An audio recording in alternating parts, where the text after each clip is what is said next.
Hello everybody, I'm Crystal Snapdragon, and this is a video to help get you started in the upcoming Throne War MMO, CROWFALL. Now this game is currently in alpha, and the only way to get a key in order to access the game is to pay $50. Alternatively, you can register for beta access whenever closed beta is about to occur. And I believe it's going to be a free beta key once that is coming up. So make sure you go to their website. I'll even put the link below in case you want to register for that beta key. But if you do decide to pay up the $50 and download the game, which it is a really good game, by the way, for $50, I think the developers have done a fantastic job for what it is right now in alpha. The graphics are gorgeous, the gameplay is fluid, and it's actually a lot of fun for what it is. So let's go ahead and let me show you how to get started if you do decide to go ahead and get access to alpha gameplay. As a new player, the only two worlds that you can really enter are the Eternal Kingdoms and God's Reach. The Eternal Kingdom is sort of your own personalized world that you get to customize to yourself.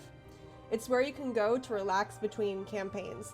So campaigns occur on a timeline, and when it's over and you're looking for something to do, you can go ahead and customize your own world in the Eternal Kingdom. So we're just going to go ahead and we're going to enter God's Reach. As a new player, you're not going to have any characters, obviously. But the first thing you're going to want to do before creating a new character is go to Skills. So now we're at the Skills window. And again, this is passive training, so these skills are afforded to each of your characters on your account.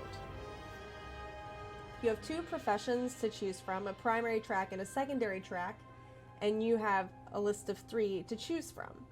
So if we go to browse here, you have 3 professions to choose from. You have combat, which is more geared towards the PvP side of the game. So if you're playing this game for what it is, which is a highly geared PvP game, then you're going to probably want to go combat for your primary track. But if you want to be more on sort of the building side of the game, you can do crafting as your primary track. I think either way you want to have exploration as your secondary track because it'll help you more efficiently harvest items for crafting and prepping yourself for PvP combat. It's going to start accumulating points, and these points here just sort of accumulate over time, even when you're offline. So you don't have to do anything special in order to accumulate these points. And you're going to spend these points in different portions of the skill trees. So here I've been working on my exploration basics. Here is the skill tree within a skill tree, if you will, that I'm trying to finish here. And if you just hover over these icons, it'll tell you what the passive training does. So this increases the chance to harvest apples when you're logging trees. Apples, of course, can be used in cooking, and you do have to eat in this game, as it is a survival game as well. So every time you click one of these icons, it's going to add enough points to fill one of these dots. And once you've filled all 5 of these dots, you've exceeded the number of times that you can spend points in that particular passive skill. I ran out of points. So when you run out of points, it no longer invests them. So we'll go over to combat basics here and do the same thing. So I've been working on my combat basics as well. We'll do organic resistance. Seems like a good idea. Increases physical resistance. Seems like an even better idea. I have so many points to spend at this time. Increases attack power. Attack control intensity. That would be nice as well. And I'm just finishing them off, but you obviously don't have to. You don't have to get it to gold in order to reach the next part of the tree here. Movement control.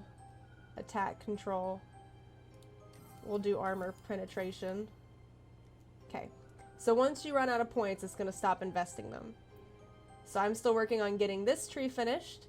Once you've reached all of it, you'll then open another section of the actual full tree for the skill line.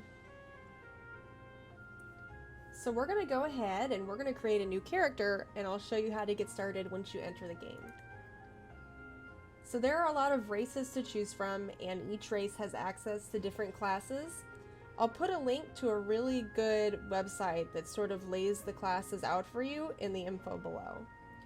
I'm just gonna go ahead and I'm gonna make a wood elf because I want to be a druid here.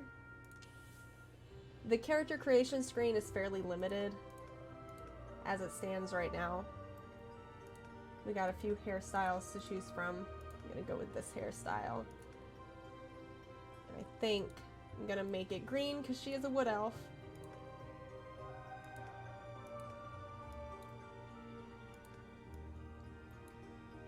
Okay. Gonna confirm. There she is. I like her. And again, you want to start on God's Reach. So we're going to browse God's Reach. Right now, the only world that you can enter is Joveth because the infected is level restricted. You have to be minimum character level 15 in order to enter the infected world. So we're just going to go to Joveth here. When entering Joveth, everybody starts in this sort of cave next to the statue. And the first thing you're going to want to do right off the bat is just start harvesting different ingredients. In addition to being a PvP game, this is in essence a survivalist game, so it does involve a lot of harvesting and a lot of crafting of items.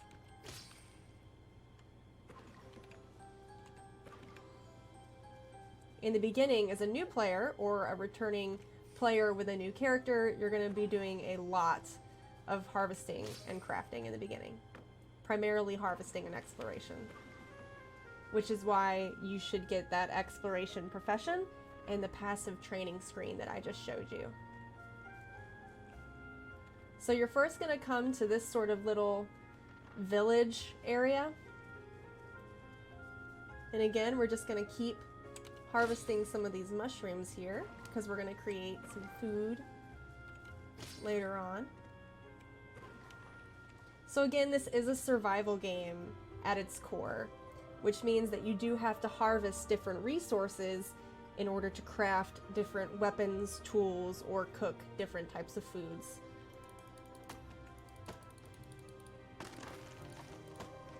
So we're just going to hit this tree until we get some wood. Okay. So, what we're going to do next is I'm going to press I. That brings up my inventory here. They usually start you off with your own weapon. I'm just going to move that into my character slot here. And you'll see that I now have 5 pieces of knotwood. Over here on the left, if you click the top icon, that's your crafting screen. And right now you can craft basic harvesting tools, basic weapons, a few basic potions, and you have basic survivalist cooking. So we're going to craft some of our basic harvesting tools, right? An axe is going to help me harvest trees or wood from trees more efficiently. Hammers are going to help me harvest cobblestone more efficiently. Picks are going to be to harvest ore, and knives are going to be for skinning and obtaining meat from the wildlife. So if I just right click on this wood, it's going to go ahead and just auto populate the different pieces here. And now we're just going to click assemble.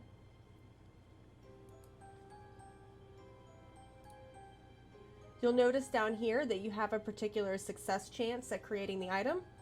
I haven't not had success yet with the basic crafting tools. So you'll notice that when I hover over a tree, it says it's rank 1 knotwood. So you have different ranks for resources, and that just means that the higher rank it is, the less damage you're going to deal to it, but you should get more rare items. Rank 1 is going to be easy to harvest.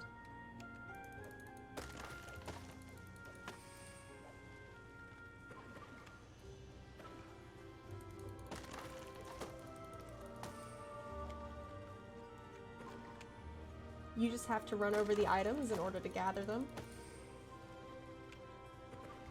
And you'll see that I'm gathering apples. That's from my passive skill training.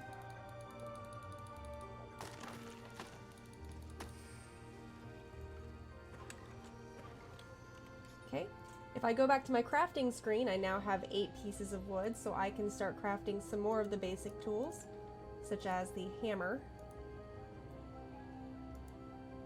Just gonna put this down on my survival tray here.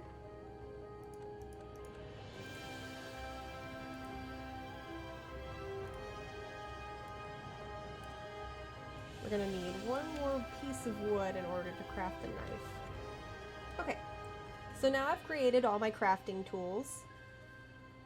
You'll notice that if I hover over them, it just says poor quality. So they're gonna be less durable, they're gonna break pretty quickly and easily. The quality of the item is going to be correlated with the quality and type of material you used to create it. So the knotwood here is poor quality, it's pretty basic, so I'm gonna create poor quality tools. You can get several types of items. I think you can get uncommon, common, there's also epic and legendary.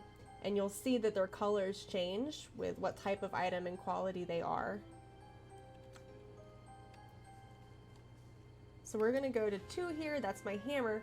Hammers are used to harvest cobblestone, which is just your basic stone.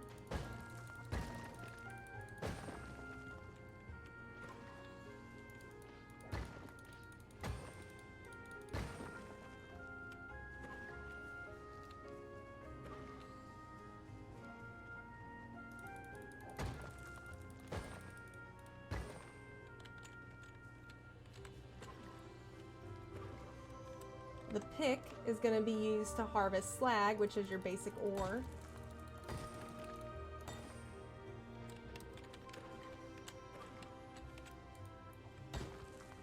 If you see that reticle, that's a weak spot on the resource, so it's going to help you deal more damage to it. And you only have so much stamina to use while harvesting. Once you run out of stamina, you will have to wait a little bit for it to regenerate. So you want to hit those weak spots.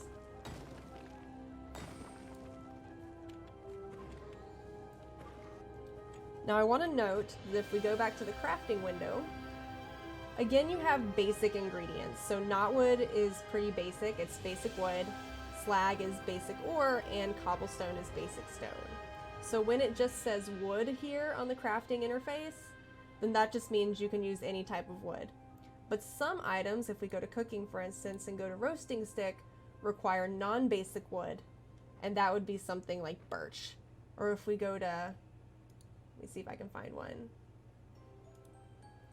The large cooking pot requires non-basic ore, so that would be any ore other than slag. So slag is a basic ore. So for non-basic ore, you'd want iron or copper, for instance, and then cobblestone is your basic stone. One thing about the crafting in this game is that it's pretty in-depth, which I actually really like. So if you want to create armor or certain type of weapons, you need to be at the appropriate workstations. If you want to cook more advanced recipes, you gotta be at a cooking fire. But if you're not at any of those areas, you can still craft your basic recipes, such as the harvesting tools or your basic weapons, potions, and cooking recipes. For instance, if I go to cooking, and I type in meat, I can still make meat tartare. But if I use the campfire here, we type in meat, now I have access to campfire cooking, which affords me the ability to craft campfire stew, kebab skewers, or roasted meats.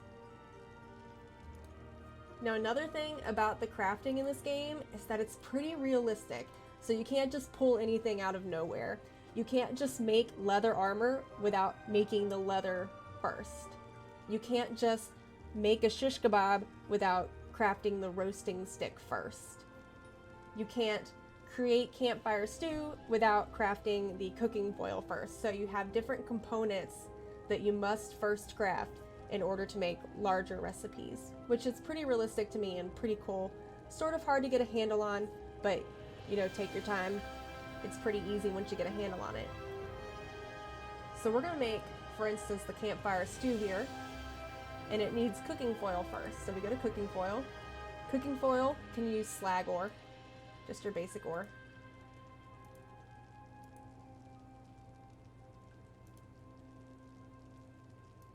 And now we're gonna make campfire stew. So we have the cooking foil.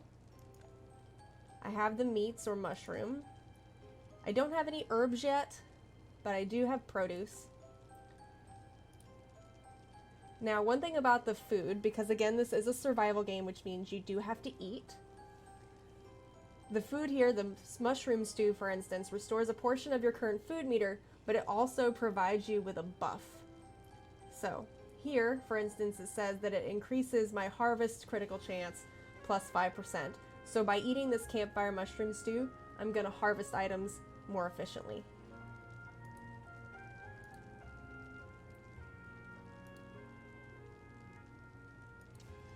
Here's your food meter on the left. You'll notice that a few pieces of it are bones. That just means it's going down.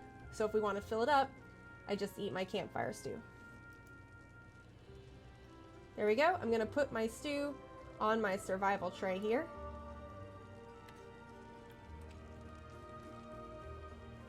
We're going to go into this house. And here you're going to find these loot chests. And one thing about this game is that the loot isn't individual, so you can sort of steal loot out from under people, which can be a little annoying. Someone was doing that to me the other day when I was killing some of the different monsters. They would come and they would take my loot, and it was fairly frustrating. So try and be respectful about it. So don't just take everything out of all these chests. A few other things about your survival tray is you'll notice that my Q ability is pulsating. If we go to the icon right under crafting, these are your spells and abilities. You have passives, you have utility, you have retaliate, which you're going to use a lot, by the way, and then you have your different powers and defense. So the one that was pulsating was my harvesting utility. So this is energetic harvesting, and it uses what are called harvest pips that you gain when you're harvesting different resources. And for the number of harvest pips that you have, it grants particular buffs.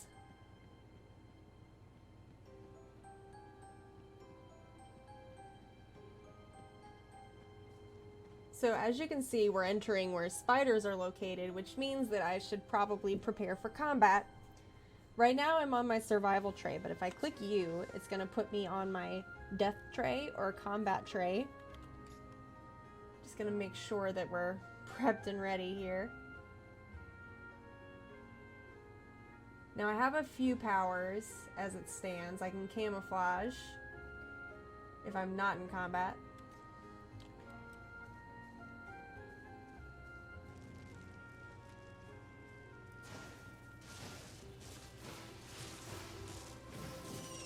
So my druid is dealing electrical damage. We're gonna go ahead and loot this guy.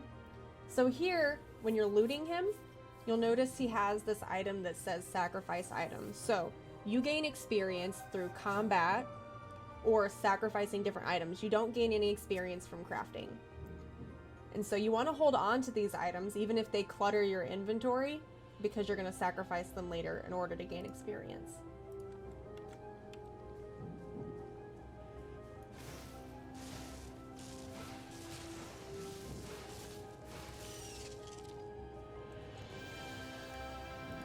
That includes the items that you're unable to use because you're not the correct class. You'll be able to sacrifice them as well in order to gain XP. Now there is a dodge mechanic. You press right click and see how it teleported me? That's your dodge. So you just do right mouse button.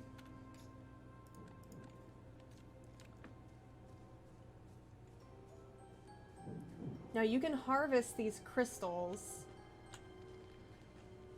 We're going to press H to go back to our survival tray. I forget exactly which tool it is. It's the hammer. Okay, so the hammer is used to harvest these hunger crystals.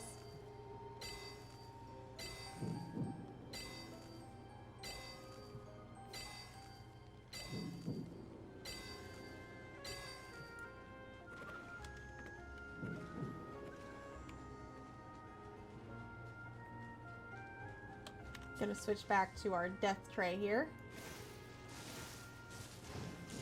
Now again, other players can take loot out from under you.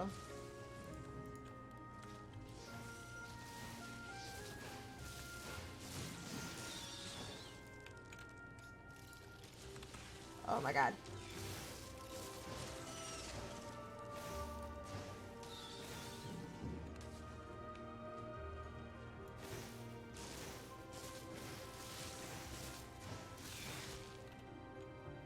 Okay, so now that we're out of spider territory, you will have noticed that I leveled up. So now I have attribute points to spend. I have 3 attribute points. So I'm gonna spend them in spirit, and it'll give you details on what this particular attribute does. So it influences support power, healing, and maximum stamina. I'm gonna put 2 in that, and then I'm going to, let's see, dexterity controls critical hit chance and provides armor. I'm gonna put 1 in dexterity here. You also have talents. This is your individual skill tree. So you have the passive training for all your characters, and then each of your character has their individual talent tree. And so if you just hover over the icons and you click them, it'll tell you exactly what they do. So when I put a point in Fairy Flames, I'm gonna get the Fairy Flame power. You get 2 talent points. So we have Foresight improves critical healing chance by 1%. Thick Skin improves physical resistance. We'll do that one. Always good to start upping your armor to begin with. So now if we go back to my spell book, you'll notice that I now have the Fairy Flames power on my death tray. So this is a rune gate, and this is how you travel to different maps. If we press M, this is the current map that we're on. We started over here by the statue, and now we traveled through here to the rune gate to Earth Temple here. If you click campaign map here, this shows you all the maps that we're connected to. So we're about to travel to Earth Temple, and Earth Temple is going to have other rune gates that connect to these different maps here.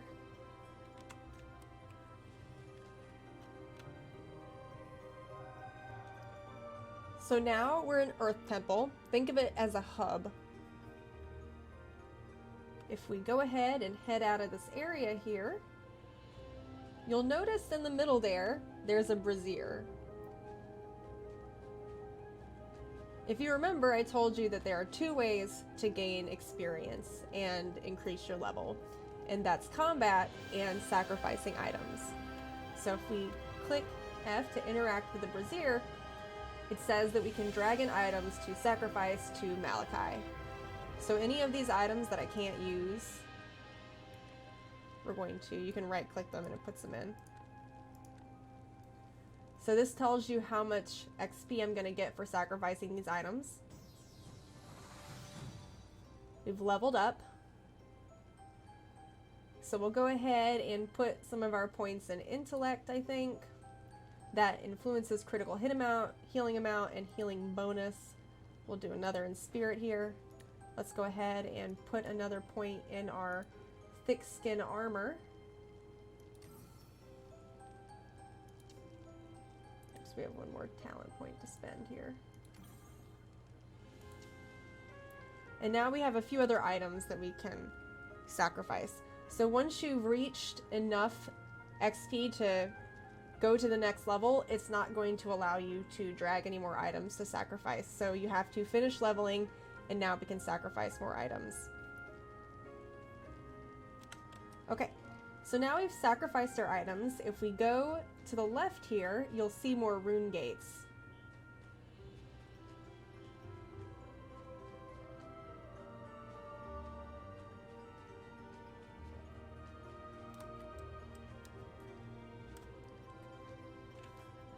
And again, if we look at the campaign map, you'll see what Earth Temple is connected to via rune gate here. So Nis is a free city. That means it's just a city. There's not really much there in the way of combat.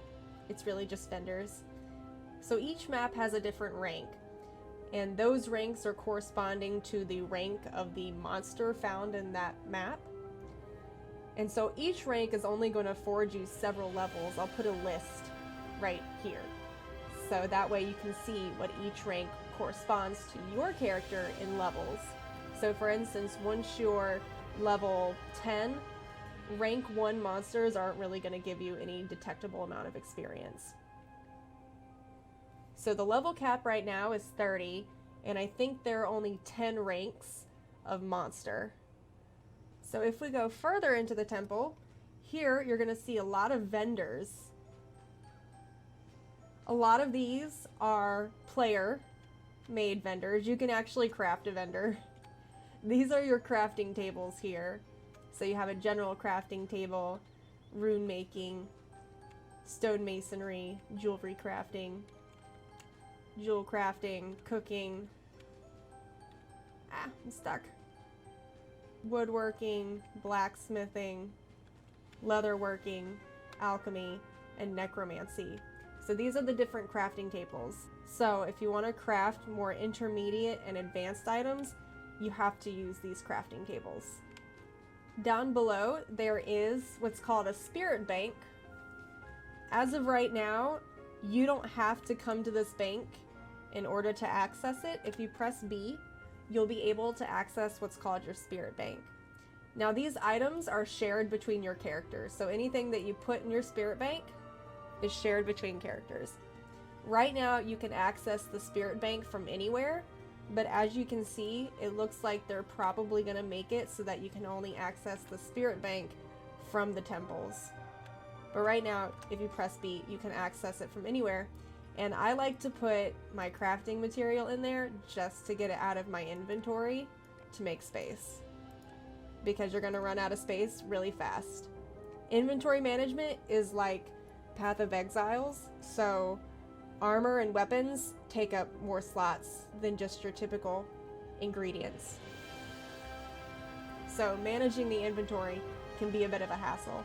So as of right now, it might behoove you to put your crafting ingredients at least into the account vault or the spirit bank and just sacrifice any other items that you don't need. So I'm on the outskirts of the temple now, and if I press M, here's the map. And these icons here that sort of look like camps, these are raiding camps. So you can go raid these camps, kill the monsters. It tells you what rank they are. These are rank 2, Urgu camps and Satyr camps. So we're gonna switch to our death tray here. You can also kill and skin some pigs. You'll notice some copper resource back there. A lot of the ores, a lot of the non-basic resources are gonna sparkle like that.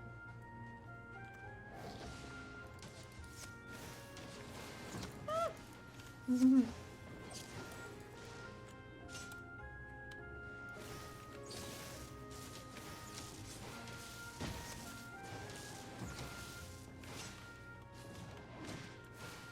You'll get a lot better at dodging. It takes a little bit of practice. The combat in this game is actually incredibly fluid.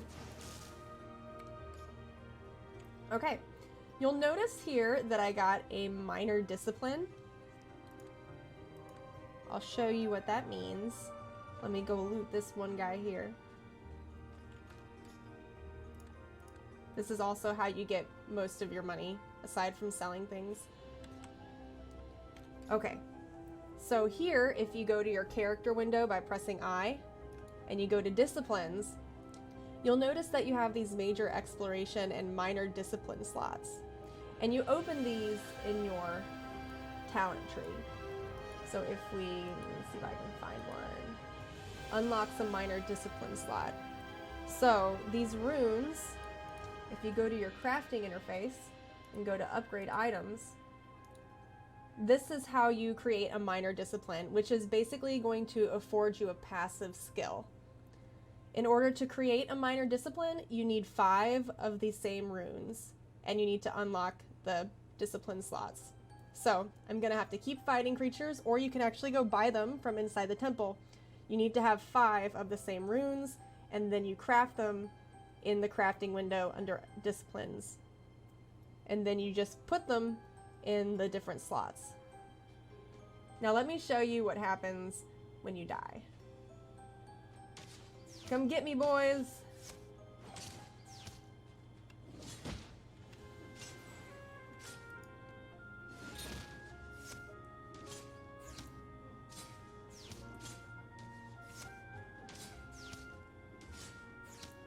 see if I can get several of them on me.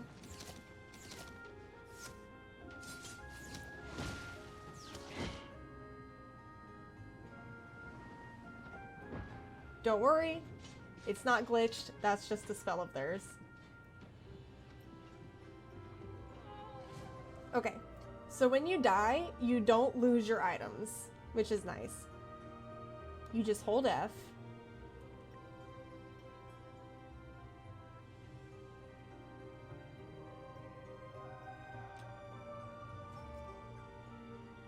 And you're gonna turn into a little crow. I think this looks really pretty, by the way. And now you can either hold G to automatically return to the temple, but you are gonna have to wait several seconds before you can respawn, or you can just fly to the temple, which is designated by these lights here. You're gonna fly to the hero statue.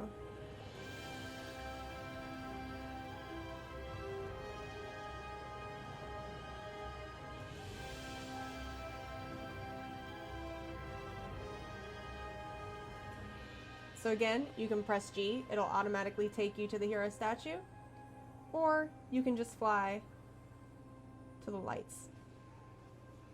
So those lights over there designate rune gates. This light here designates the hero statue.